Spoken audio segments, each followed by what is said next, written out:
Greetings, Soulswind here, and welcome to Let's Play Lord of the Rings: The Battle for Middle-earth. In the battle to save Middle-earth, we've got heroes. Let's start with the good heroes. I think we're gonna split this up into two parts because it's quite a lot to cover. Yeah, these are the good heroes, but if you were to look carefully, we're missing two hobbits. We're missing Sam and Frodo. This mission right here is in the good campaign, the mission to defend Minas Tirith. So Sam and Frodo is rightfully not here. In fact, right before this mission, it would have been the Cirith Ungol mission, whereby Sam would have to venture through the labyrinth of Cirith Ungol and face Shelob in his bid to save Frodo. Well, enough of these talks. We want to go into the details of the heroes. The damage and the HP will be shown last because we're mainly more interested in the skills and the powers of these heroes. And as you can see here, they're all not level 10. The closest is level 9, and that's Armor. So we want to get level 10 in order to be able to showcase every skill. So I'm going to load a different game. Now let's start with Rohan in Skirmish mode. We have got only a selection of heroes, and that is Aragorn, Merry, Theoden, Emma, Eowyn, Legolas, and Gimli. And you can see already there are different health pools and melee damage, or melee and range damage. So let's start with Aragorn. Now Aragorn is the king of Gondor and son of Arathorn, also known as, I think, LoTR. Anyway, so we're more concerned about his powers. What powers does he have? He's got Helpless that heals nearby friendly heroes. Helpless has got a cooldown of 90 seconds and it is click to activate. So just click on it and it'll activate. Or use the shortcut T key. There, see? That's a healing applied to nearby heroes. From what I can find out is that if Aragorn is almost near death, like a sliver of health left, then it only heals to slightly less than half, which is about 800 to 900 HP, given that Aragorn's at 2000 at rank 10, and the test was done at rank 10. Now, the next skill is the Blade Master skill. It requires Aragorn to be at rank 2. Anyway, this one is given right away at rank 1, so Aragorn can already start healing. I think he's like using this because this is probably King's Foil. Yeah, he uses King's Foil to heal others, right? I suppose. But anyways, this is Blade Master rank 2 for Aragorn to begin using this, so it will be grayed out otherwise. Provides plus 100% damage and plus 100% armor. Next would be the Blade Master. Requires Aragorn to be at rank 2, and it gives a plus 100% damage bonus and a plus 100% armor bonus to himself.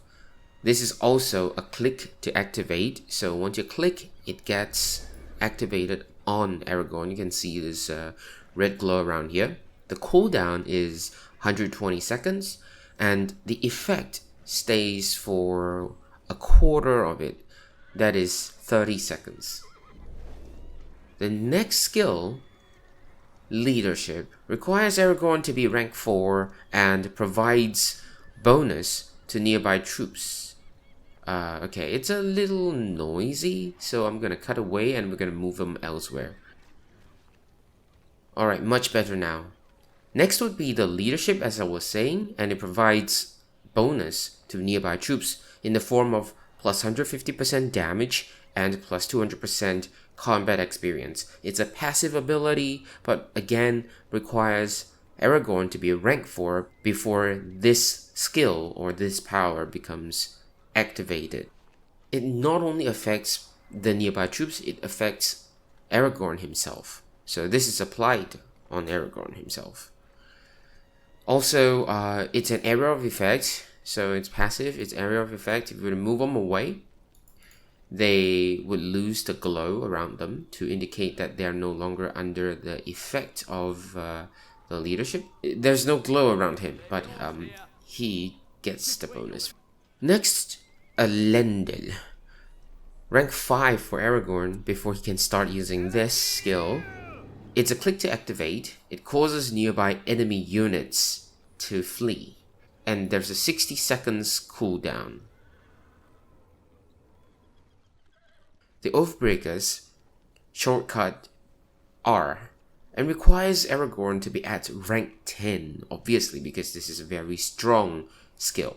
It summons the Army of the Dead, but as compared to the Army of the Dead that's given to us by the campaign mission at the Good Campaign's Ministrative mission, this Oathbreaker army is significantly smaller and lasts a shorter time. It also has a 2000 HP configuration. So it only lasts 45 seconds, way shorter than that from the Ministrative mission. Now let's move Aragorn to amongst the enemies. So Rohan is fighting against Rohan and Aragorn is here amongst these people. Now click Elendil. They flee. Okay.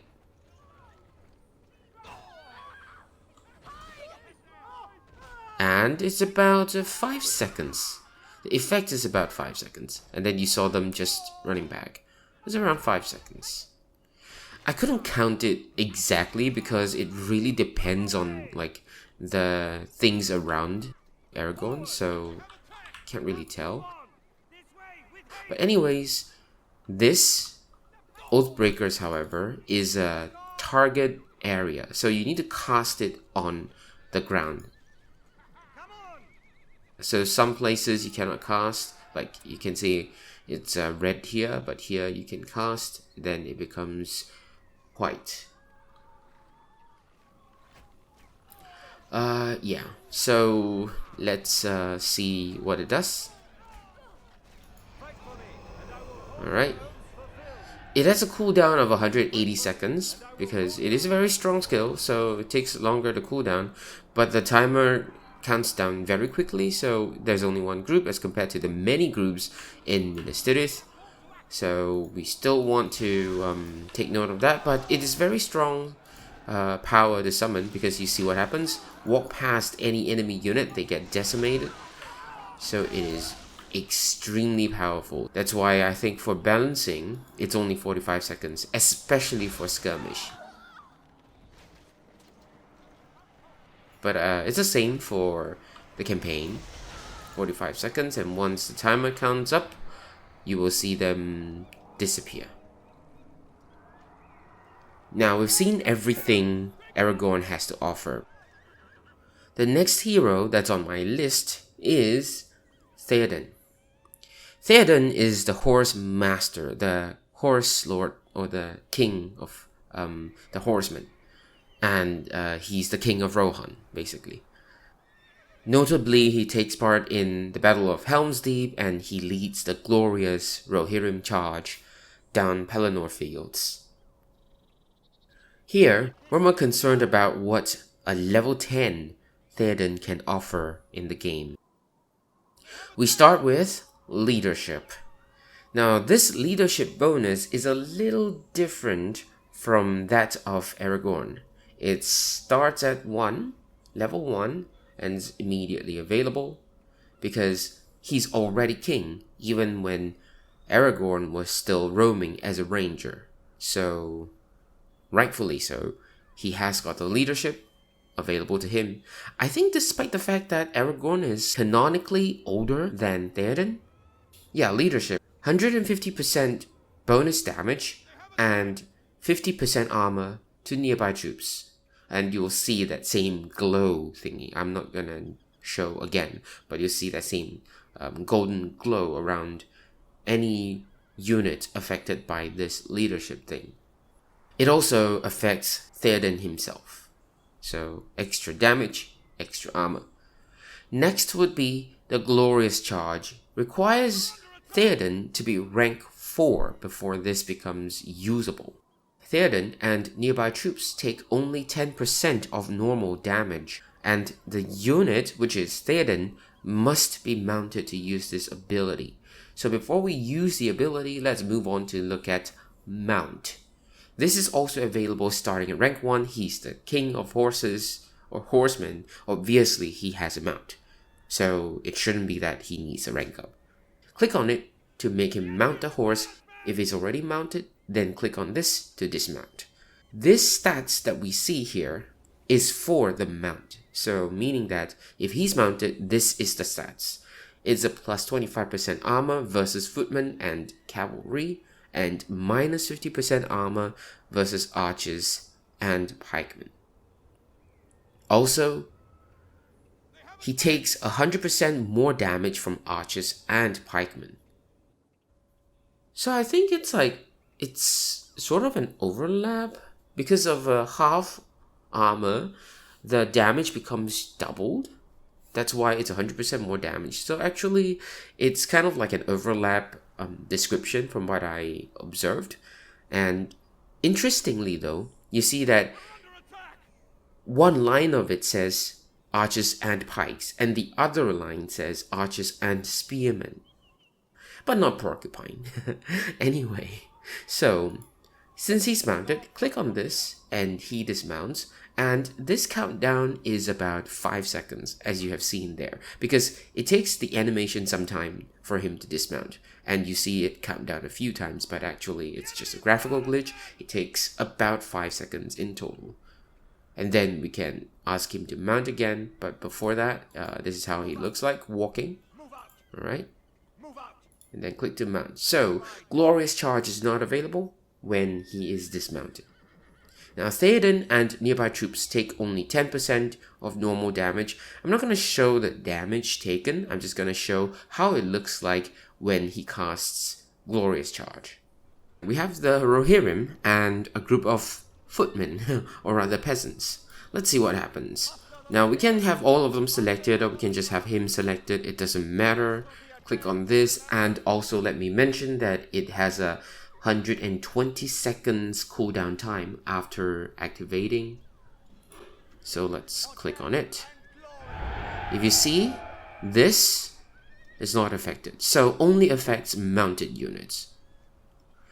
Yeah, so we can move this away and we can have them ride. So in this state, in this condition, they only take 10% of the damage. So this would be a very useful power when charging through the ranks of pikemen. It is 1/3 the time before the Glorious Charge is deactivated, like, you know, it loses its effect. So that's about 40 seconds. The final ability of Theoden is King's Favor. Requires Theoden to be at rank 6 in order to start using this skill, and it gives units experience. This skill has got 180 seconds cooldown, rightfully so, because, like I've mentioned many times, experienced units are way better than inexperienced ones. It's pretty much the same progression, just that one is rank 6 and one of them rank 8. Alright, cast it over here. And there's some animation before it's casted, but anyway, just note that countdown is 180 seconds. So yeah, they both gain about the same amount, and they both reach around here. Okay? Yeah. And yeah, it's 180 seconds. Takes a long time, so we can depend on this for some EXP, but as the units gain levels, it becomes harder and harder to give them levels or EXP in the campaign mode. Skirmish, it's fine. Okay, that's about all for Theoden. Our next hero, Emma, the captain of Rohan, the chief of the armies of Rohan. He led the reinforcements to save King Theoden at the Battle of Helm's Deep, or rather Hornburg. And we'll start with mentioning that he's got a dismount as well, and same thing, plus 25% armor versus footmen and cavalry, and minus 50% armor versus archers and pikes, etc. if he's mounted. Okay, this stats affect him when he's mounted. If not, just reverse whatever numbers those are. Okay, so click to dismount again, 5 seconds cooldown, including all the animations and whatsoever. And this is how he looks like dismounted. Thankfully, his skills can be applicable even when dismounted. First skill, Horse Lord. Yeah, he's a Horse Lord in a way, but actually the Horse Lord is Theoden. Anyway, Horse Lord. Passive ability, leadership bonus to nearby cavalry, and plus 100% damage.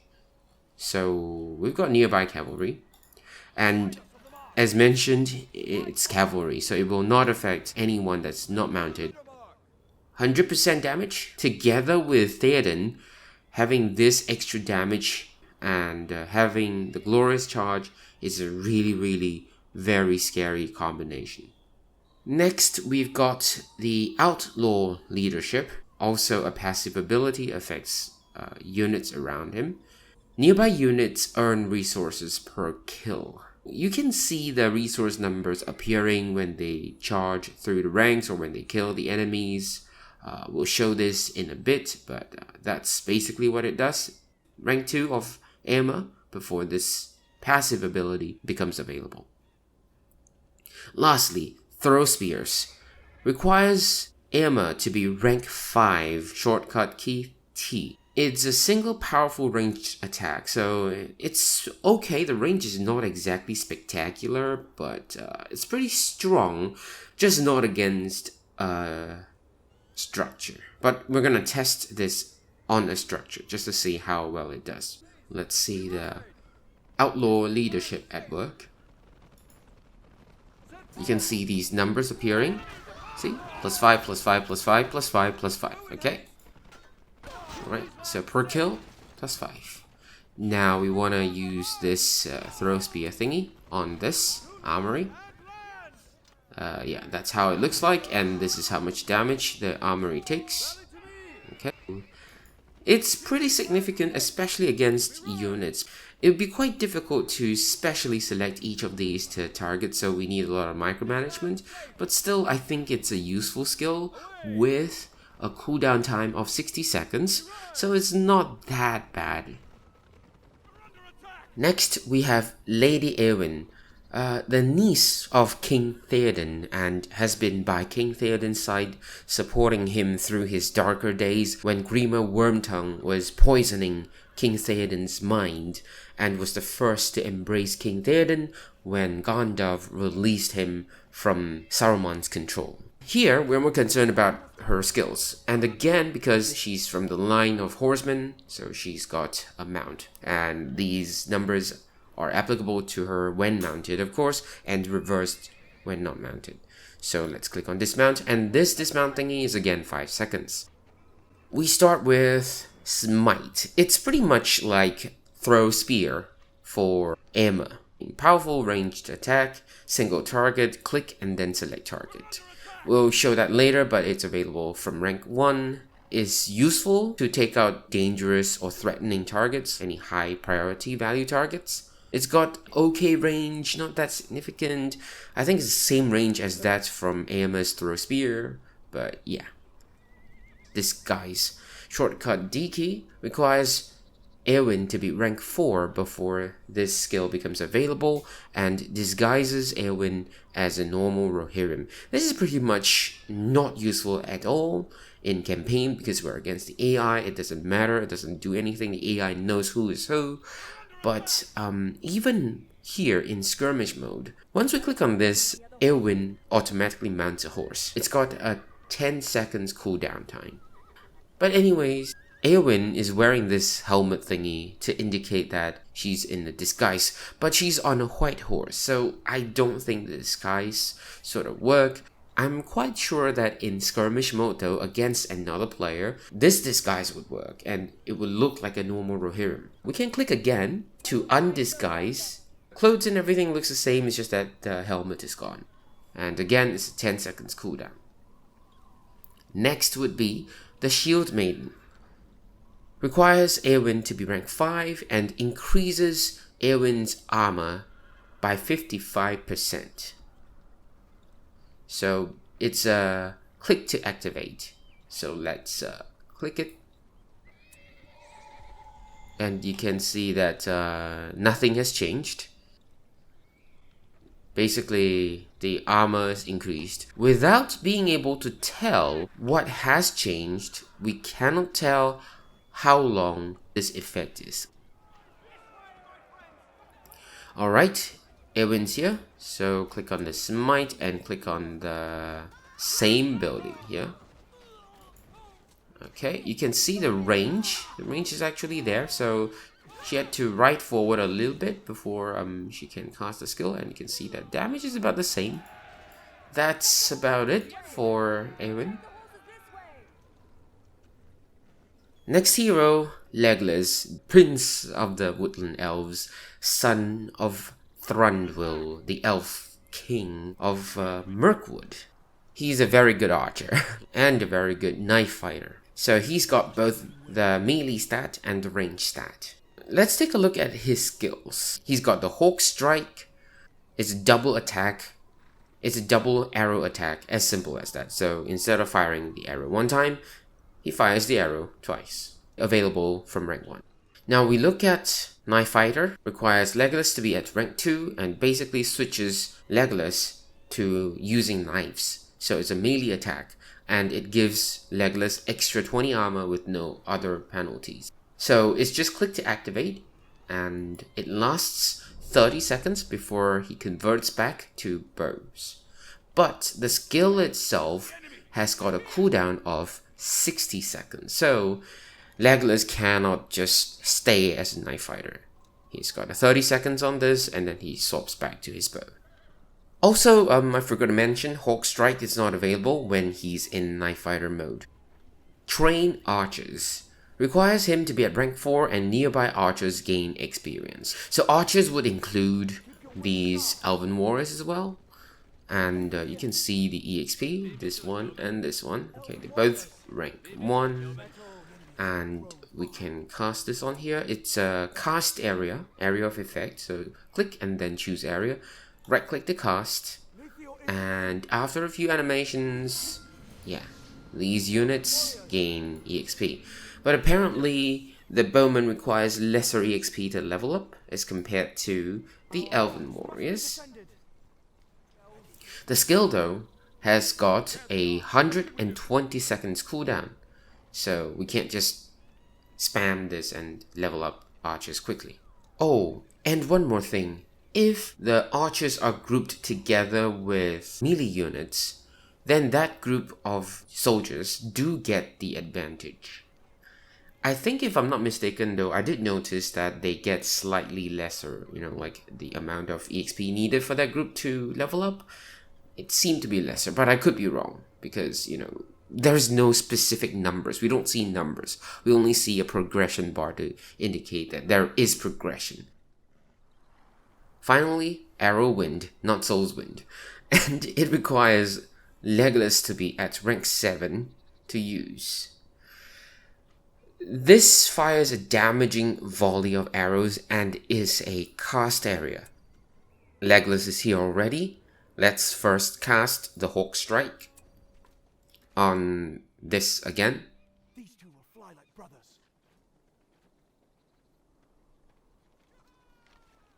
Hawk Strike is 30 seconds cooldown, and you can see that the damage is pretty good. Now let's cast this Arrow Wind thingy, okay, on here. You see that it only affects units and not buildings, alright? So what he does is that he fires about 17 shots in the duration of 10 seconds. Yeah, 10 seconds, 17 shots. And the cooldown for Arrow Wind only starts after the shots have been fired. Also needs the bow equipped, not in fighter mode or knife fighter mode. Arrowwind has a 60 seconds cooldown. Next hero, Gimli, son of Gloin.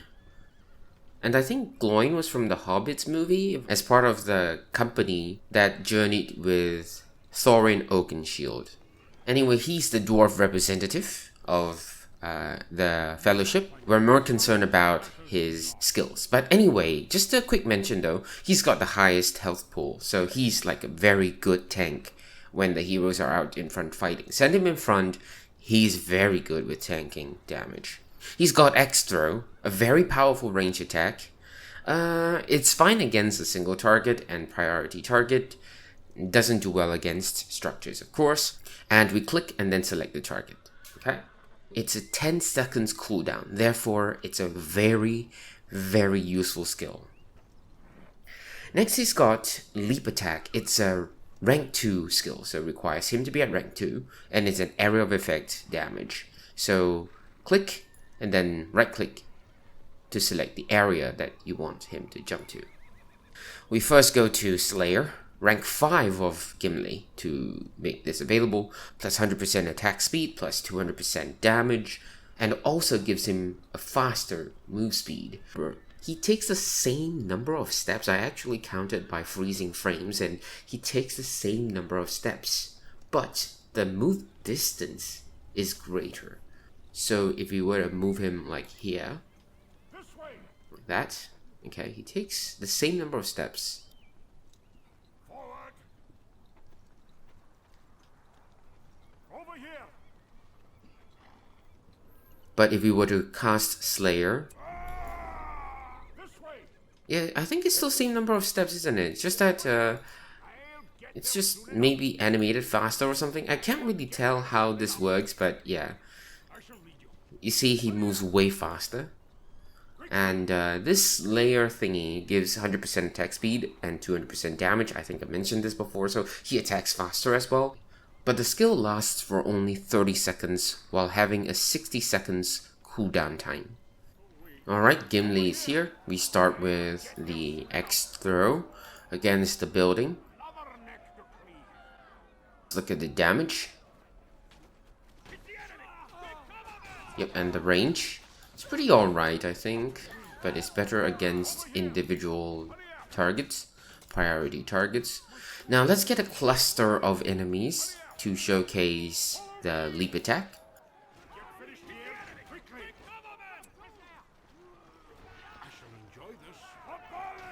Okay, yeah, so this is a good estimate of the distance he can jump.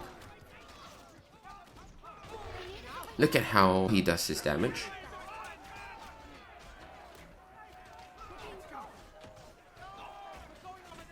So now with Slayer, look at the difference.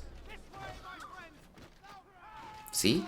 He actually sweeps an area or a cone in front of him and knocks back other units. Like, not all of them get decimated, some of them do recover, but he also attacks faster.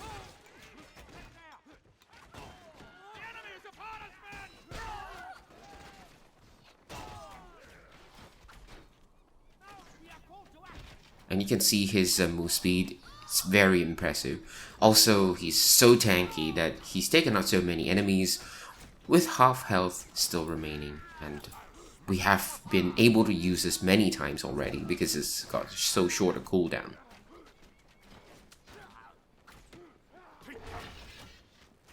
Let's finally see leap attack in a greater effect.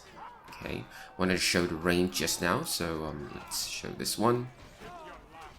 Yeah, see, that's how powerful that is. So Gimli is a very, very good fighter on the front lines. Next we have Merry, or rather Meriadoc Brandybuck, is that it? He's got the weakest health pool amongst all the heroes, I think, other than compared to other hobbits, of course. And he's got the weakest skill set available, but yet also one of the strongest skill available that doesn't do damage, of course. Firstly, rock throw. So he can switch between throwing rocks and using his sword. Throwing rocks is good because it keeps him away from damage and danger. But if he cannot outrun his enemies, he can always use the Elven Cloak. It makes him invisible when standing still. So click on it and he becomes invisible. Now, when he's invisible though, he will become visible again if he had a target. So don't click on a target and before he takes out the target, click on this because he's gonna become visible again just to take out that target. I might be wrong, it might be because he was moving and in the midst of moving, so he wants to complete his movement action, that's why he becomes visible. But anyway, just ensure that he's doing nothing before activating this. For rock throw, we've seen him throwing rocks. It's nothing, it's not a skill, it's just an option available. And there is no special animation and whatnot. It's just him either throwing rocks or using his knife. It's a very strong power though, stronger than melee, like 165 compared to 155, so it's a lot more damage. But it's prone to missing, like this ambiguous situation where he's supposed to hit, but doesn't hit. They appear very unfriendly. Very strange indeed. Other heroes or units would have been able to hit those. His sword.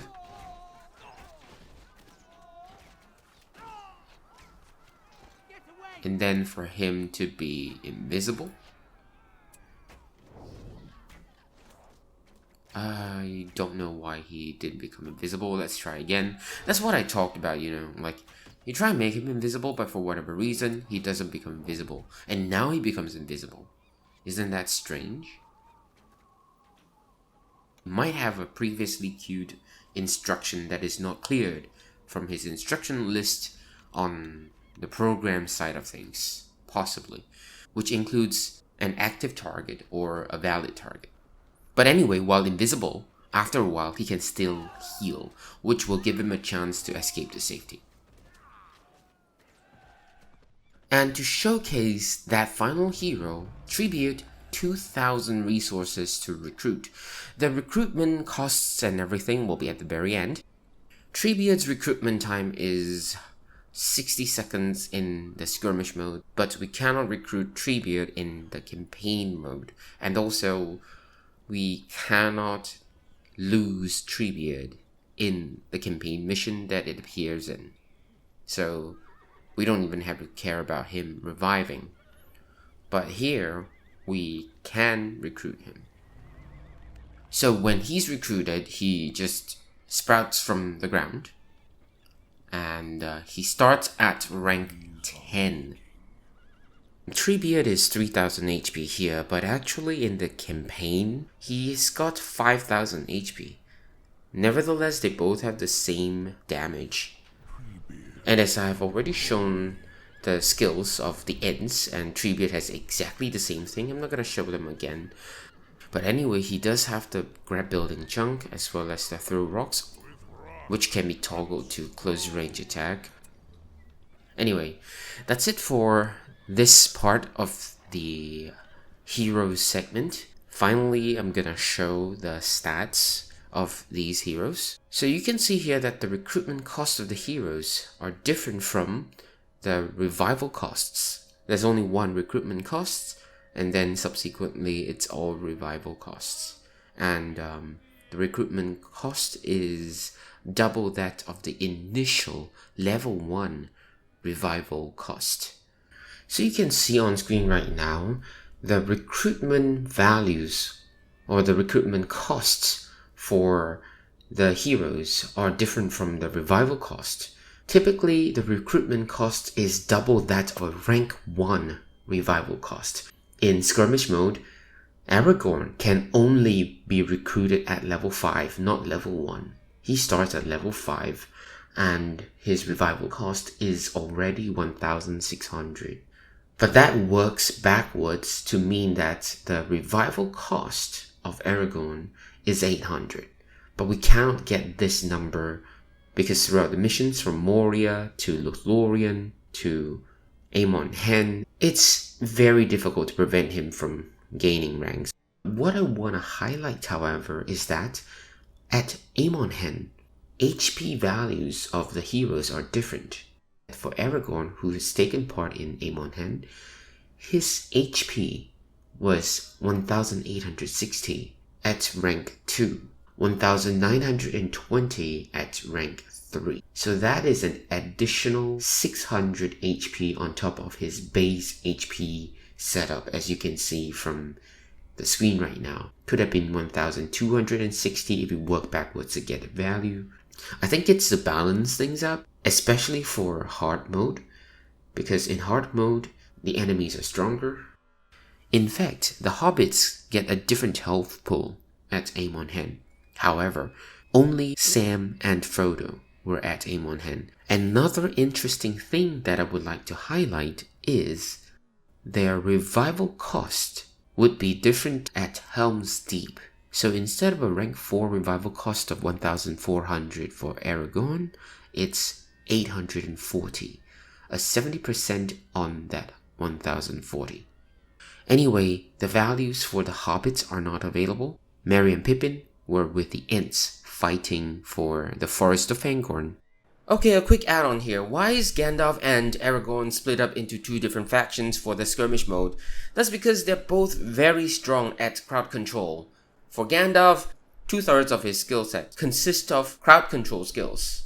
Meanwhile, for Aragorn, he's got Elendil and he's got Summoning the Army of the Dead. Both are very good crowd control skills. Not only are they separated, these two heroes are the only ones that start with level 5 when they're recruited in skirmish mode, while the rest of the heroes start at level 1. And there we have it, the first part of the heroes featurette, and that was quite a lot to cover. This episode ends here. I hope you found these information helpful. Please let me know if I've made a mistake or I may have missed out something in the comments below. Thank you very much for watching. That's all I have for now. Have a nice day.